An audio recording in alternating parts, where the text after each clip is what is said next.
ছেলের বউরা সবসময় একটু বেশিই খারাপ। কারণ কি জানেন? কারণ হলো শাশুড়ি বউয়ের টুকটাক ভুলকে নিয়ে সারাদিন চিল্লাচিল্লি করবে, পাড়া প্রতিবেশীকে শোনাবে। তারপর ছেলে আসলে ছেলেকে আরো বাড়িয়ে বলবে। এটা বউকে সারা জীবন মেনে আসতে হবে। আর যখন বউরা দেখতে দেখতে একদিন স্বামীকে অভিযোগ করবে, তখন হলো আরো বিরাট সমস্যা। সারাদিন কি হয়েছে ছেলেকে বলবে কেন? বউ তো একদমই ভালো না, কথায় কথায় ছেলের কান ভাঙায়। আশেপাশের লোকজন সবাই একটা কথাই বলবে, স্বামীকে ঘরের কথা বলবা না। কিন্তু এরাই প্রতিটা মিনিটের কথা শ্বশুরকে বলবে, স্বামীকে বলবে, তাতে কোনো সমস্যা নেই। এটাই হলো সমাজের চোখে বউদের খারাপ দিক। আজ অবধি শাশুড়ির কথায় জবাব দেয়নি, তবে ভাত খেতে বসলে এমন আচরণ করে যে ভাত গলা দিয়ে তখন আর নামে না। এমন অনেক শাশুড়ি আছে যারা ছেলের সামনে এমন সাধু সাজে যে বৌমা যা খুশি তা দিয়ে খাক, তাতে তার যেন কোনো সমস্যাই নেই। কিন্তু বউ খেতে বসলে ঠিকই আর চোখে দেখবে বউ কি দিয়ে খাচ্ছে। বছরের পর বছর মুখ বুজে সব কিছু সহ্য করতে করতে একসময় বউ নিজেই বাধ্য হয় শাশুড়ির মুখে মুখে কথা বলতে, বাঁকা হতে। কারণ বউটাও তো মানুষ, সেও তো একটা বাড়ির মেয়ে। আগে শাশুড়িকে ভালো হতে হবে, কারণ সে শাশুড়ি রাতারাতি হয়নি। সেও একসময় বউ ছিল, ধৈর্য, ক্ষমতা, জ্ঞান তার অনেক বেশি।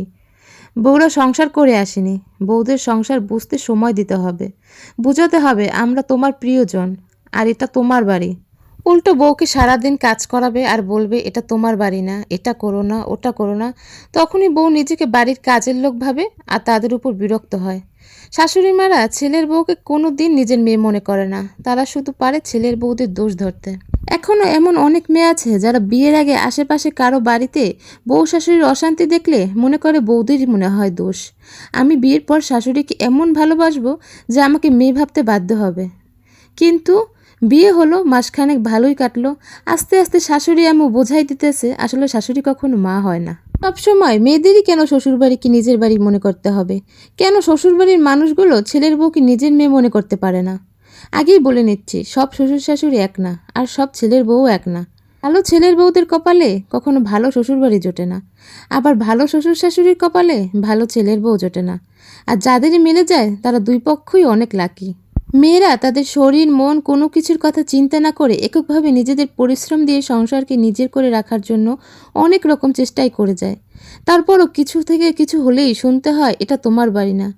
আর নিজের বাড়ির মতন করে চলাফেরাও শ্বশুরবাড়িতে করা যায় না। খেতে গেলে দোষ, উঠতে গেলে দোষ, বসতে গেলে দোষ, সব কিছুতেই শুধু দোষ আর দোষ। আপনি যতই কলিজা কেটে খাওয়ান তারা বলবে লবণ কম হয়েছে।